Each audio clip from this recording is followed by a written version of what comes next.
हरे कृष्णा।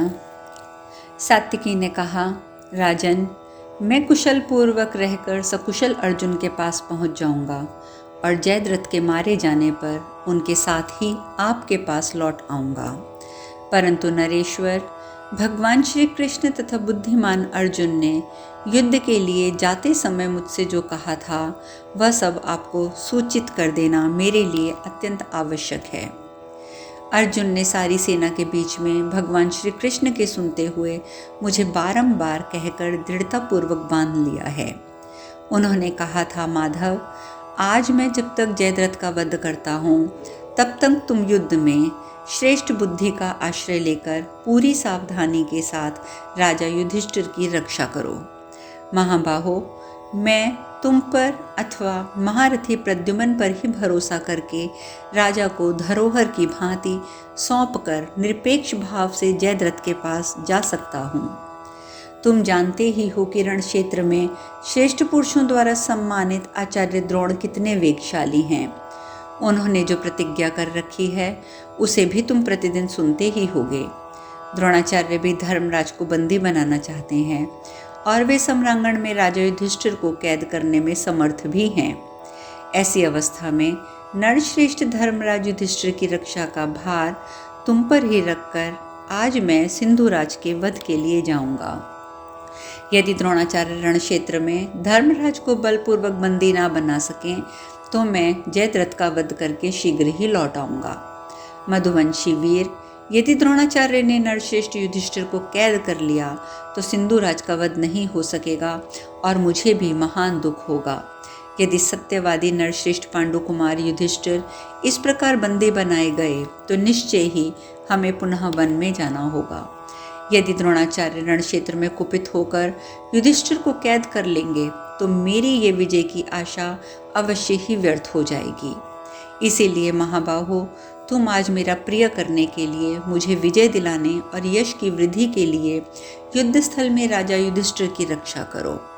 प्रभो, इस प्रकार द्रोणाचार्य से निरंतर भय मानते हुए सव्यसाची अर्जुन ने आपको मेरे पास धरोहर के रूप में रख छोड़ा है। महाबाहो, मैं प्रतिदिन युद्ध स्थल में रुक्मिणी नंदन प्रद्युम्न के सिवा किसी दूसरे वीर को ऐसा नहीं देखता जो द्रोणाचार्य के सामने खड़ा होकर उनसे युद्ध कर सके। अर्जुन मुझे भी बुद्धिमान द्रोणाचार्य के सामना करने में समर्थ योद्धा मानते हैं। महीपते, मैं अपने आचार्य की इस संभावना को और उनके इस आदेश को ना तो पीछे धकेल सकता हूँ, ना ही आपको त्याग सकता हूँ। द्रोणाचार्य अभेद्य कवच से सुरक्षित हैं। वे शीघ्रतापूर्वक हाथ चलाने के कारण रणक्षेत्र में अपने विपक्षी को पाकर उसी प्रकार क्रीड़ा करते हैं जैसे कोई बालक पक्षी के साथ खेल रहा हो। यदि कामदेव के अवतार श्री कृष्ण कुमार के पुत्र प्रद्युम्न यहाँ हाथ में धनुष लेकर खड़े होते तो मैं उन्हें आपको सौंप देता। वे अर्जुन के समान ही आपकी रक्षा कर सकते थे। आप पहले अपनी रक्षा की व्यवस्था कीजिए। मेरे चले जाने पर कौन आपका संरक्षण करने वाला है, जो रण क्षेत्र में तब तक द्रोणाचार्य का सामना करता रहे जब तक कि मैं अर्जुन के पास जाता हूँ और लौट कर आता हूँ। महाराज, आपके मन में अर्जुन के लिए भय नहीं होना चाहिए। वे महाबाहु किसी कार्यभार को उठा लेने पर भी शिथिल नहीं होते हैं। राजन, जो सौवीर, सिंधु तथा पुरु देश के योद्धा हैं, जो उत्तर और दक्षिण के निवासी एवं महारथी हैं तथा जो कर्ण आदि श्रेष्ठ रथी बताए गए हैं, वे कुपित हुए अर्जुन की 16वीं कला के बराबर भी नहीं हैं। नरश्रेष्ठ, देवता, असुर, मनुष्य, राक्षस, किन्नर तथा महान सर्पगणों सहित ये समूची पृथ्वी तथा सभी स्थावर जंगम प्राणी युद्ध के लिए उद्यत हो जाएं तो भी मिलकर युद्ध स्थल में अर्जुन का सामना नहीं कर सकते। महाराज, ऐसा जानकर अर्जुन के विषय में आपका भय दूर हो जाना चाहिए। जहाँ सत्य पराक्रमी और महान धनुर्धर वीर श्री कृष्ण एवं अर्जुन विद्यमान हैं, वहाँ किसी भी प्रकार में कार्य में व्याधता नहीं हो सकती। आपके भाई अर्जुन ने जो देवी शक्ति, अस्त्र विद्या की निपुणता, युद्ध स्थल में अमर्ष, कृतज्ञता और दया आदि सद्गुण हैं, उनका आप बारंबार चिंतन कीजिए। राजन, मैं आपका सहायक रहा हूँ। यदि मैं भी अर्जुन के पास चला जाता हूँ तो युद्ध में द्रोणाचार्य जिन विचित्र अस्त्रों का प्रयोग करेंगे उन पर आप अच्छी तरह विचार कर लीजिए। भरतवंशी नरेश, द्रोणाचार्य आपको कैद करने की इच्छा रखते हैं। वे अपने प्रतिज्ञा की रक्षा करते हुए उसे सत्य करके दिखाना चाहते हैं। अब आप अपनी रक्षा का प्रबंध कीजिए। मेरे चले जाने पर कौन आपका रक्षक होगा, जिस पर विश्वास करके मैं अर्जुन के पास जाऊं? महाराज, मैं आपको इस महासमर में किसी वीर के संरक्षण में रखे बिना नहीं जाऊंगा, और ये बात मैं आपसे सच्ची कहता हूँ। बुद्धिमानों में श्रेष्ठ महाराज, अपनी बुद्धि से इस विषय में बहुत सोच विचार करके आपको जो परम मंगल कारक कृत्य जान पड़ता है, उसके लिए मुझे आज्ञा दीजिए। युधिष्ठिर बोले, महाबाहु बाधव, तुम जैसा कहते हो वही ठीक है। आर्य, श्वेतवाहन द्रोणाचार्य की ओर से मेरा हृदय शुद्ध अर्थात निश्चिंत नहीं हो रहा है। मैं अपनी रक्षा के लिए महान प्रयत्न करूंगा। तुम मेरी आज्ञा से वहीं जाओ जहां अर्जुन गया है। मुझे युद्ध में अपनी रक्षा करनी चाहिए या अर्जुन के पास तुम्हें भेजना चाहिए? इन दोनों बातों पर तुम स्वयं ही बुद्धि से विचार करके वहां जाना ही पसंद करो। अतः जहां अर्जुन गया है वहां जाने के लिए तुम तैयार हो जाओ। महाबली भीमसेन मेरी भी रक्षा कर लेंगे। तात, भाइयों सहित धृष्टद्युम्न, महाबली भूपालगण और द्रौपदी के 5 पुत्र मेरी रक्षा कर लेंगे, इसमें संशय नहीं है। तात, 5 भाई के कई राजकुमार राक्षस घटोत्कच, विराट, द्रुपद, शिखंडी, दृष्टकेतु, बलवान मामा कुंती भोज, नकुल, सहदेव, पांचाल और संजय वीरगण, ये सभी सावधान होकर निसंदेह मेरी रक्षा करेंगे। सेना सहित द्रोणाचार्य तथा कृतवर्मा ये युद्ध स्थल में मेरे पास नहीं पहुंच सकते हैं, ना ही मुझे परास्त कर सकेंगे। शत्रुओं को संताप देने वाला धृष्टद्युम्न सम्रांगण में कुपित हुए द्रोणाचार्य को अपने पराक्रम से रोक लेगा, ठीक वैसे ही जैसे तट की भूमि समुद्र को आगे बढ़ने से रोक देती है। जहाँ शत्रु वीरों का संहार करने वाला द्रुपद कुमार संग्राम भूमि में खड़ा होगा, वहाँ मेरी प्रबल सेना द्रोणाचार्य किसी तरह का आक्रमण नहीं कर सकेंगे। यह धृष्टद्युम्न द्रोणाचार्य का नाश करने के लिए कवच, धनुष, बाण, खड्ग और श्रेष्ठ आभूषणों के साथ अग्नि से प्रकट हुआ है। अतः श्री नंदन, तुम निश्चिंत होकर जाओ, मेरे लिए संदेह मत करो। धृष्टद्युम्न रणक्षेत्र में कुपित हुए द्रोणाचार्य को सर्वथा रोक देगा। इस प्रकार श्री महाभारत द्रोण पर्व के अंतर्गत जयद्रथ वध पर्व में युधिष्ठिर और सात्यकी का संवाद विषयक 111वां अध्याय पूर्ण हुआ। संजय जी आगे कहते हैं, राजन, धर्मराज का यह कथा सुनकर शनि प्रवर सात्यकी के मन में राजा को छोड़कर जाने से अर्जुन के अप्रसन्न होने की आशंका उत्पन्न हुई। विशेषतः उन्हें अपने लिए लोकापवाद का भय दिखाई देने लगा। वे सोचने लगे, मुझे अर्जुन की ओर आते देखकर सब लोग यही कहेंगे कि ये डर कर भाग गया है। युद्ध में दुर्जय वीर पुरुष रत्न सात्यकी ने इस प्रकार भांति भांति से विचार करके धर्मराज से ये बात कही, प्रजानाथ, यदि आप अपनी रक्षा की व्यवस्था की हुई मानते हैं तो आपका कल्याण हो। मैं अर्जुन के पास जाऊंगा, आपकी आज्ञा का पालन करूंगा। राजन, मैं आपसे सच कहता हूँ कि तीनों लोकों में कोई पुरुष नहीं है जो मुझे पांडुनंदन अर्जुन से अधिक प्रिय हो। मैं आपके आदेश और संदेश से अर्जुन के पथ का अनुसरण करूंगा। आपके लिए कोई ऐसा कार्य नहीं है जिसे मैं किसी प्रकार ना कर सकूं। नरश्रेष्ठ, मेरे गुरु अर्जुन का वचन मेरे लिए जैसा महत्व रखता है, आपका भी वैसा ही है, बल्कि उससे भी बढ़कर है। नृपश्रेष्ठ, दोनों भाई श्री कृष्ण और अर्जुन आपके प्रिय साधन में लगे हुए हैं और दोनों का प्रिय कार्य करने में आप मुझे तत्पर जानिए।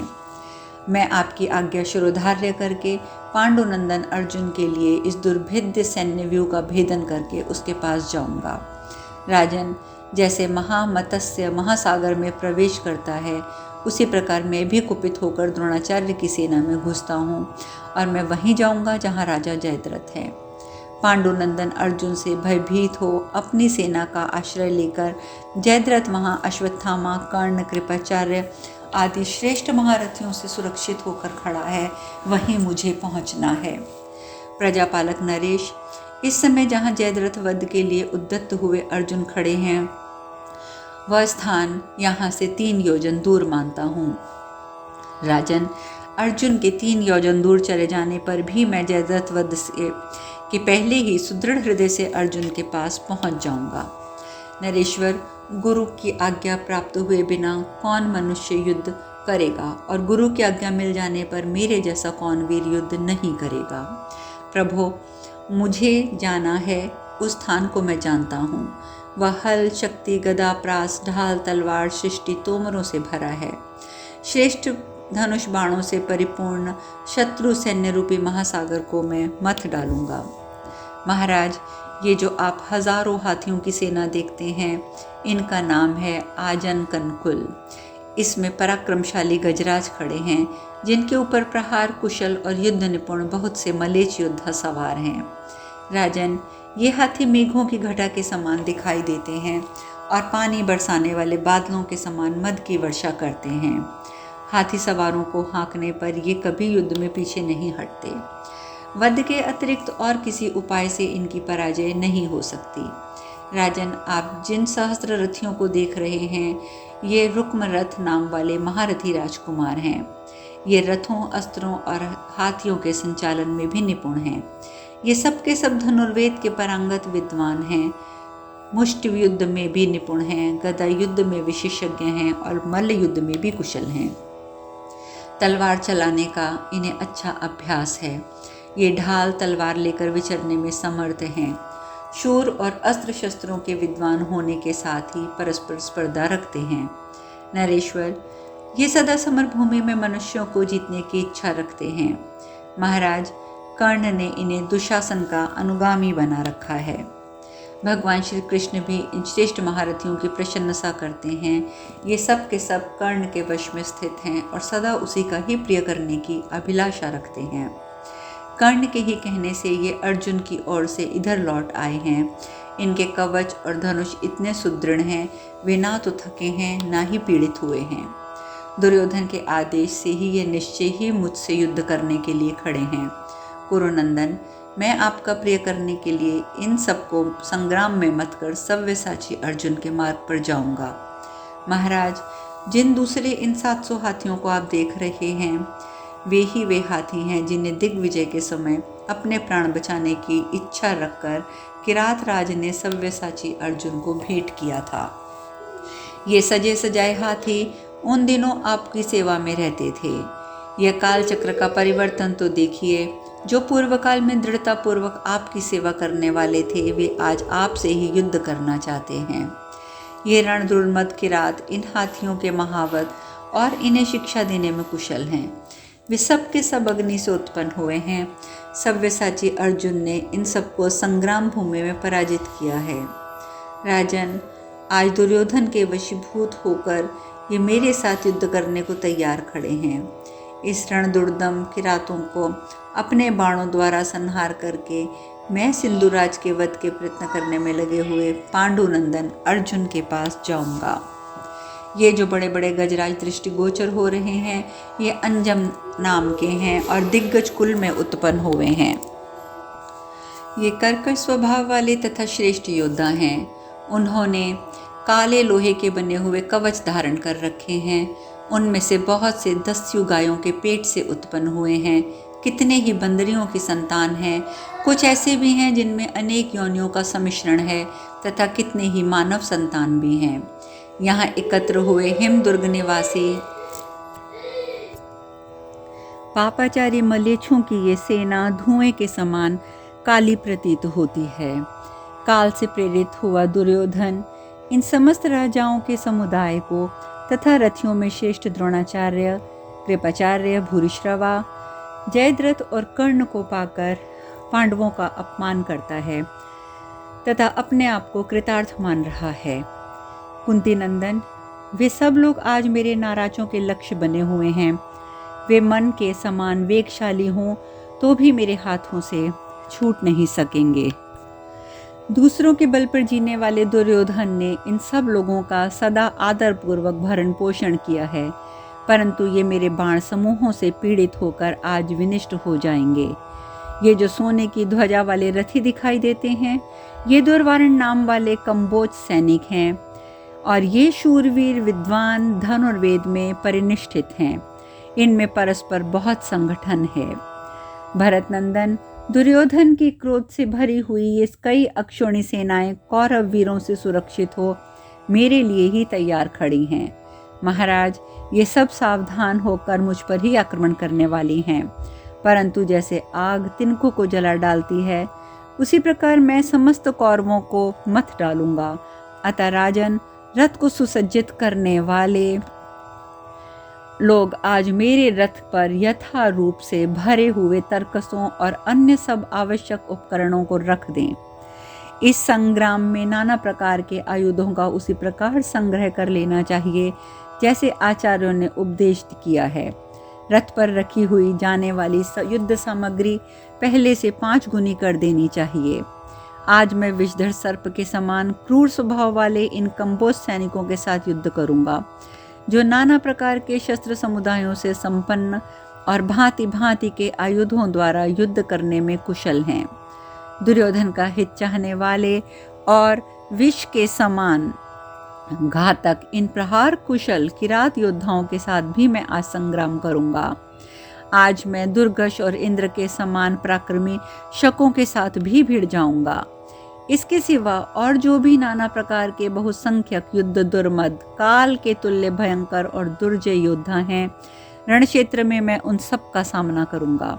इसलिए उत्तम लक्षणों से संपन्न श्रेष्ठ घोड़े जो विश्राम कर चुके हों, जिन्हें टहलाया गया हो, पानी भी पिला दिया गया हो, पुनः मेरे रथ में जोते जाएं।